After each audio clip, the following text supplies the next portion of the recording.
अस्सलाम वालेकुम जी। वफाकी दारुल हुकूमत इस्लामाबाद से शाहिद हक नवाज आपसे मुखातिब हूँ। मुबारक शानी केस आज सारा दिन मीडिया की जीनत बना रहा। चंद रोज़ कबल जनाब चीफ जस्टिस काजी फायज़ ईसा ने एक कंट्रोवर्शियल फैसला दिया और उस फैसले के बाद इतने ज़्यादा उसके आफ्टर शॉक्स थे कि मजहबी जमातों की तरफ से रद्द अमल सामने आया। बहुत सारे लोगों ने इस फैसले पर तनकीद की और फिर बिलाखिर हुकूमत को एक नज़रसानी की दरख्वास्त दायर करना पड़ी। आपको याद होगा कि सुप्रीम कोर्ट के बाहर कुछ रोज़ कबल ही मजहबी जमातों की तरफ से एक एहतजाज भी किया गया था और उस एहतजाज के पेश नज़र आज समाअत हुई और मुख्तलिफ मजहबी जमातें भी इसमें फरीक बनी। इस आज की तहलका के समाअत का हवाल जानते हैं। हमारे साथ मसूद चौधरी साहब मौजूद हैं। तमाम तर आज की समाअत के आई विटनेस हैं कि आज जनाब चीफ जस्टिस काजी फायज़ ईसा अपने दिए गए फैसले से कैसे पीछे हटे और उलमा का कितना प्रेशर था। मुफ्ती तकी उस्मानी को एक वीडियो कॉल पे लिया गया, स्काइप पे लिया गया, मौलाना फजल रहमान वहाँ पर पहुँचे, दीगर मजहबी जमातों के जो रहनुमा है वो वहाँ पर पहुँचे।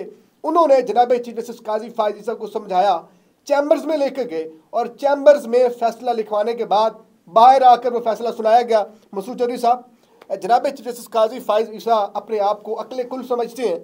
आपको याद होगा वो अपने फैसलों की भरपूर तौर पर वो एक उसको उस पर कायम रहते हैं कि जनाब वाला मैं अक्ल कुल हूँ। इस फैसले में ऐसी क्या बात थी कि उनको अपना फैसला ही रिवर्स करना पड़ गया? देखें, सबसे पहली बात तो ये थी कि मुबारक सानी लेने के आया था रिलीफ कि मुझे बेल मिल जाए, बजाय इसके कि उसको सिर्फ बेल दी जाती या जो भी अदालती मामला हैं उसको देखा जाता। काजी फायज़ ईसा साहब चाहते ना चाहते हुए या ओवर कॉन्फिडेंस में वो कर बैठे, जिसके बाद फिर पाकिस्तान का हर तबका जो है मजहबी तबका वो उनके पंजाबी में कहते हैं सर हो गया।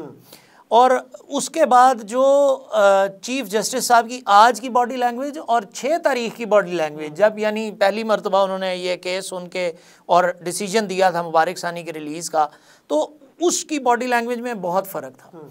आज वो तकरीबन कोई उन्होंने 17, 18 या 20 मरतबा कमोबेश माजरत का लफ्ज़ का है और उसके अलावा उन्होंने और भी वो अल्फाज इस्तेमाल किए, मैं किसी से डरता नहीं हूँ, मैं किसी के प्रेशर में नहीं आता। 3-4 मरतबा उन्होंने ये बात की और उनको जो उलमाए कराम थे दाएँ बाएँ, उन्होंने बाकायदा तौर पर जिस तरह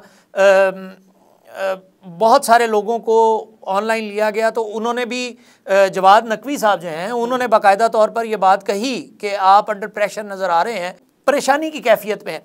तो उसके ऊपर उन्होंने दोबारा कहा कि मैं कोई प्रेशर नहीं लेता और मैं कोई प्रेशराइज नहीं कर सकता मुझे और मैं आज़ाद हूँ। लेकिन जज का कभी भी रिमार्क्स नहीं बोलते, उसका फैसला बोलता है। आज जो जज साहब ने फैसला सुनाया है वो बहुत अरसे तक एक अदालती नज़ीर बनेगा।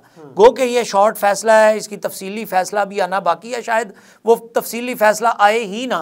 लेकिन जो उन्होंने फैसले के दरमियान में शिकें रखी थी कंट्रोवर्शियल, जिन्हें तस्लीम कर लिया आज उन्होंने एक तो ये किया कि उन्होंने ये तस्लीम कर लिया अपने फैसले में कि जो शिकें उन्होंने सुनाई थी वो कंट्रोवर्शियल थी और वो कंट्रोवर्सी क्रिएट होने के बाद आज वो शिकें वापस हो गई।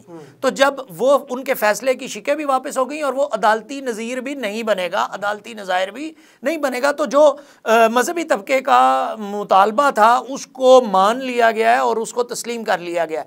बॉडी लैंग्वेज बहुत ज़्यादा लूज़ थी। एक जगह के ऊपर काजी फायज़ ईसा साहब जो हैं वो कायदे आज़म का यूनिटी फेथ डिसिप्लिन से मुतालिक भी बात करते हुए ज़रा से लड़खड़ा गए। हज का भी बताया कि मैंने 40 साल की उम्र में पहला हज किया था। उन्होंने आज अपना बहुत सारा ताल्लुक बताया है बहुत सारी मुख्तलिफ जगहों पर और मजहबी हैं, नमाज रोज़े ज़कात से उनका कितना ताल्लुक है और कितने वो प्रो रिलीजियस टाइप है। तो आज वो बता रहे थे कि उनके वालिद साहब की क्या कंट्रीब्यूशन थी। उन्होंने एक पेन भी जो है कोई सरकारी पैसों से नहीं लिया, बड़ी पाकिस्तान की खिदमत की, बड़े प्रो डेमोक्रेटिक थे और वो खुद भी हैं। तो आज मेरा सवाल मसूद साहब ये है कि आज बड़ी हंगामा के समाअत रही सुप्रीम कोर्ट के बाहर, जो मजहबी जमातों के जो कारकुनान थे, जो फॉलोअर्स थे, वो वहाँ पर पहुँचे रहे, सिक्योरिटी और वो आमने सामने रहे। तो डी चौक रेड जोन में जहाँ पर कोई चिड़िया पर नहीं मार सकती, आपने पिछले कई दिनों से आपको ने देखा होगा कि तहरीक इंसाफ का बंदा कोई भी अगर वहाँ पर भटकता है, कोई एक झंडा नज़र आ जाता है तो वहाँ पे उसकी गिरफ्तारी हो जाती है। मजहबी जमातों को सुप्रीम कोर्ट के बाहर ला के खड़ा कर दिया गया। तो क्या इस पर तो चीफ जस्टिस प्रेशराइज होना ही थे, तो क्या होना था? शायद हक नवाज साहब ज्यादती नहीं करें। ज्यादती ये है कि अगर आप मजहबी जमातों को पीटीआई के साथ मिलाएंगे और तशबीह देंगे तो फिर जो तज्जिया है वो कहीं और चला जाएगा और किसी और साइड चला जाएगा। पीटीआई की के ज़ाती मामलात में और इंटरनल मामलात में बहुत सारे मसाइल हैं जिसकी वजह से पीटीआई कहीं स्टैंड नहीं कर पा रही इस वक्त। उनके आपसी मामलात, आपसी मसाइल हैं और दीगर बहुत सारा कुछ है। देखिए, शेर अफजल मरवत साहब को एज अ हार्ड लाइनर और हार्ड स्पोकन पर्सन मैदान में उतारा गया, लेकिन दूसरी तरफ क्या हुआ है कि आज इस्लामाबाद पुलिस ने जो है वो उनके साथ ज्यादती की है, उनके साथ अफसोसनाक मामला हुआ है। ठीक है, आप ये कह रहे हैं कि रियासत अगर चाहे तो वो बंदे वहां तक जो जिस एहतजाज की आप बात कर रहे हैं, जिस एहतजाज की आप बात कर रहे हैं वो सरप्राइज था। अच्छा, सरप्राइज एहतजाज था, इंतहाई अचानक था, बिल्कुल अचानक से लोग अचानक से। और ये मैं आपको एक बात बता दूं, ये मैं बड़ा कैटेगोरिकली बता रहा हूँ, बड़ा पुराना इस दश्त की सहराई कर रहा हूँ। मुझे ये बात पता है कि इतना मुनज़्ज़म एहतजाज पाकिस्तान में जो मजहबी तबका है वही कर सकता है कि उनके अंदर आज आपने पब्लिक का मूड नहीं देखा।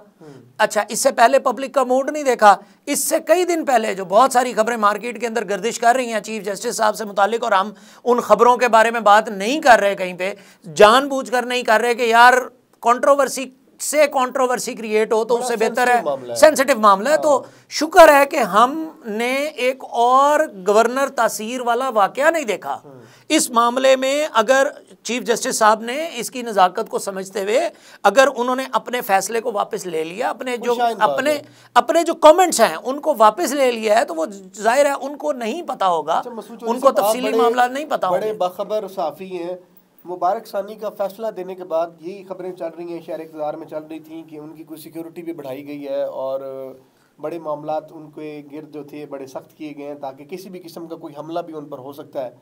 आज उनका फैसला रिवर्स होना, मजहबी जमातें आज सेटिस्फाई हो गई हैं। इस एक बात तो सबसे पहले ये है कि सिक्योरिटी, जी हाँ, सिक्योरिटी बढ़ाई हुई है। रेंजर्स के पास पहले भी सिक्योरिटी थी, अब भी रेंजर्स के पास है।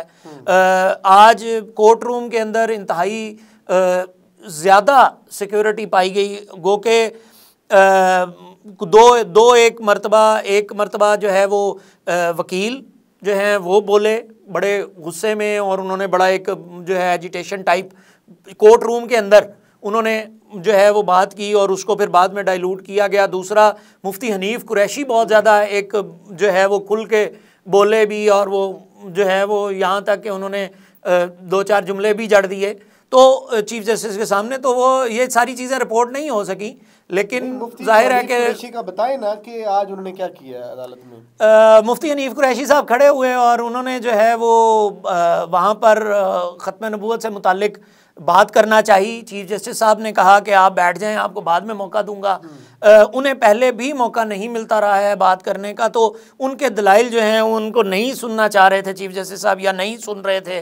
तो उसके ऊपर फिर उन्होंने जो है वो बाकायदा अपनी जो गुजारिशात हैं वो पेश की। तो उन्होंने जस्टिस साहब ने, चीफ साहब ने कहा कि आप कौन है, मैं आपको नहीं जानता। तो उन्होंने कहा मैं हनीफ कुरैशी और मैं जो है वो मुफ्ती हूँ और मेरा ये नाम है। तो उसके बाद फिर जज साहब ने कहा कि आप जो है वो डेकोरम का ख्याल करें और आप बैठ जाएं। उसके बाद जो है वो पहली ब्रेक ले ली गई, यानी जो समाज शुरू कहा गया कि आप जरा इनको संभालें और कहें कि बैठ जाएं। इस पर मौलाना साहब ने कहा कि आपकी अदालत है, इस पर मैं क्या कर सकता हूँ, ये हुआ वाकया आज? नहीं, ऐसे नहीं हुआ। ये अगर इस तरह से रिपोर्ट हुआ है तो गलत हुआ है, मिस रिपोर्ट हुआ है। इस पर यह कहा था कि जाहिर है कि मौलाना साहब ने जो है वो अदालत में लोगों को समझाया ज़रूर कि यार तहम्मुल से बैठें और जो है वो बात को किसी तरफ जाने दें। फिर उसके बाद 2 बजे ब्रेक ली, फिर उसके बाद 4 बजे ब्रेक ली, और ब्रेक से पहले कहा था कि आधे घंटे की ब्रेक है, लेकिन तकरीबन कोई 1.25 घंटे की ब्रेक, 2.25 घंटे की ब्रेक के बाद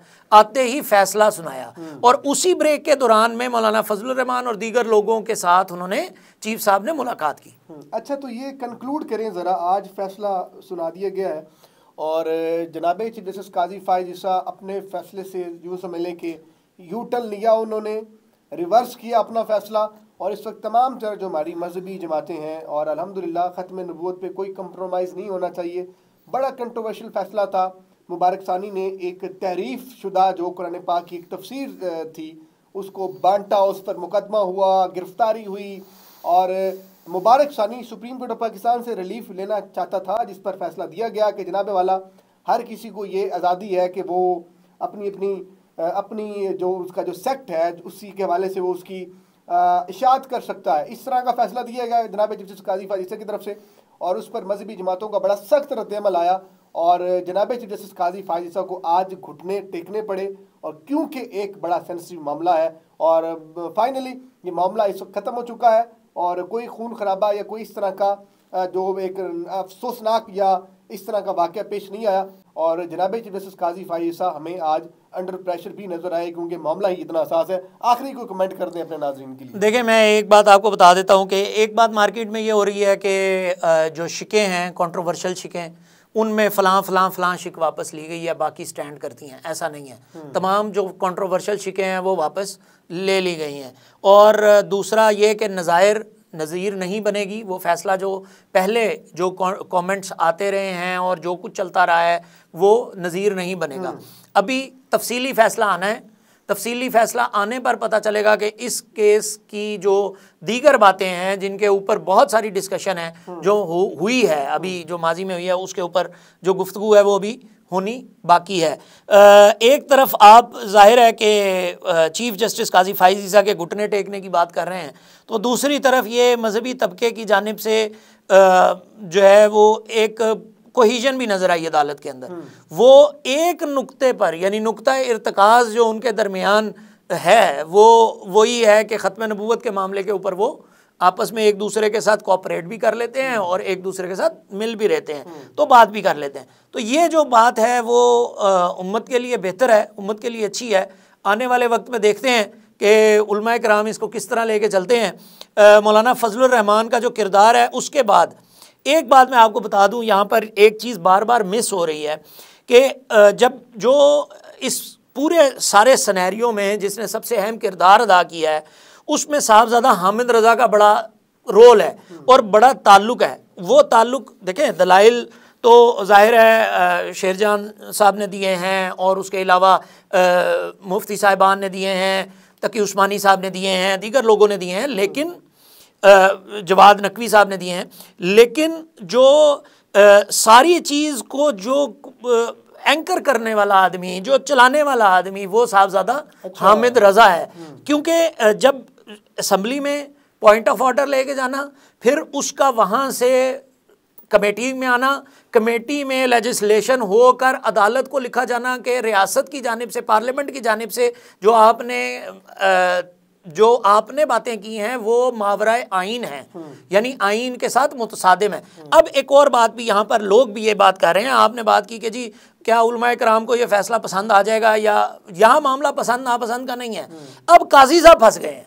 काजी साहब इस तरह फंस गए हैं कि उन्होंने अपने हाथों से लिख कर दे दिया कि मैंने जो फैसला दिया था पहले वो गलत था, मैंने जो बातें की हैं वो कानून और आइन के साथ मुतसादिम है। जब आप ये लिख कर तस्लीम कर लेते हैं कि मैंने ये बातें गलत की थी और अब मैं इसको वापस ले रहा हूँ, तो आपने चाहते ना चाहते हुए आईने पाकिस्तान के अंदर तहरीफ की कोशिश की है, अपनी जो तसादुम है इदारों का उनको करवाने की कोशिश की है। तो जो मुतालबा आर्टिकल 6 का लोग कर रहे हैं, अब उस मुतालबे में जब शिद्दत आएगी तो उसको चीफ जस्टिस साहब आने वाली समातों में कैसे मैनेज करेंगे, ये सवाल अभी भी अपनी जगह पर कायम है। बिल्कुल जी। और एक और आखिरी बात बता दूं आपको कि ये ट्रायल अभी ख़त्म नहीं हुआ।